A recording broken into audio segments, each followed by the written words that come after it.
Your question is, how do we become more like you, or more like me, more able to hold loving space for others?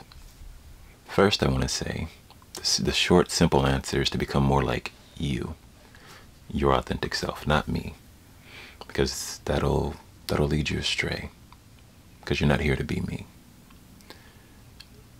Now, what that means more specifically is, when you're talking about holding space for others, it's really the art of learning how to do that for yourself, because you can't give what you don't have. And I'll share a little bit about my journey, and maybe this will help you. So for a long time, my survival strategy as a child was to show up as emotional support for my family, my parents, other people in my life, thinking that was the way that I would be seen, loved, and heard. I didn't know this at the time. But at a certain point, I lost myself and I reached my bandwidth. I peaked out and I crashed. A lot of anxiety, hurt, depression, fear, and isolation. And as I began to dig deep into my why, deep into my hurt, deep into my healing, I recognized that I was practicing something that the Buddhists would call idiot compassion, which is essentially sacrificing yourself in an unhealthy way in order to show compassion to another. But grounded, wise compassion, compassion of the sages, is knowing that you have to show yourself compassion first, knowing that you have to learn how to really unconditionally love all parts of you and be present with all parts of you before you can show up for others. So for a long time, my focus was on my why, realizing that I had spent a majority of my life doing what was normal, getting back to what we were talking about in the last question, assimilating into our society, but losing myself in the process. So doing what was normal instead of what was natural, what came naturally for me. Realizing that so many of my whys had to do with making other people comfortable around me.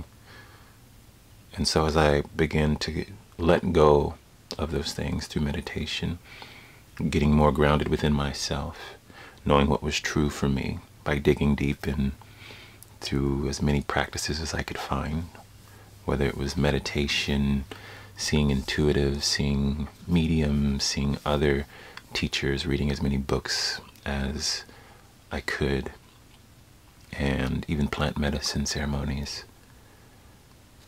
I began to see myself truly, right? There's a line in my poem, I Am the Love of My Life, that says, isolation allows us to embrace the freedom of self, for loneliness is an idea cherished by those who do not like the sounds within. If only they would tarry, they would see that their true voice would arise in sweet harmony with the song of the ages, the song that says, of all, in all, and through all, I am the love of my life. And what that line really means is that you have to start to date yourself in a way and spend time alone. Many of us spend all of our time trying to do things for other people or be with other people, in a way distracting ourselves from our own hurt. This is different from embracing community with intention and accepting community care from those safe spaces where you can actually be yourself. But being alone with the intention of finding peace and solace with who you are, where you've been, what you've done, and where you're going. So if you want to hold space for others, I would encourage you to ask yourself why. Really ask yourself, who am I on a soul level?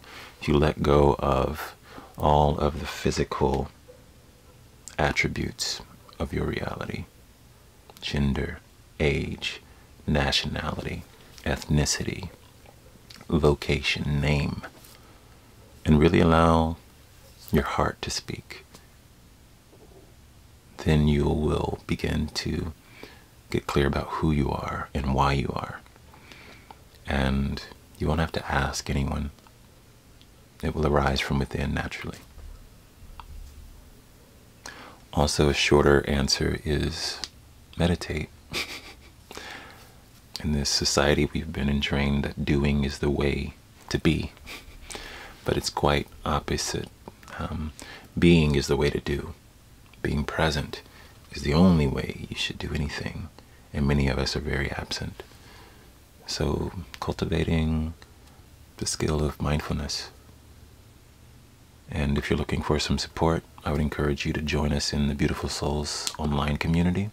Live meditation every morning, 30 minutes, 7:30 a.m. Central Time. And it's all about self-inquiry and finding that peace and relief from anxiety and depression to get clear so that you can hear your own voice and know without needing permission, know without needing approval, but know from within.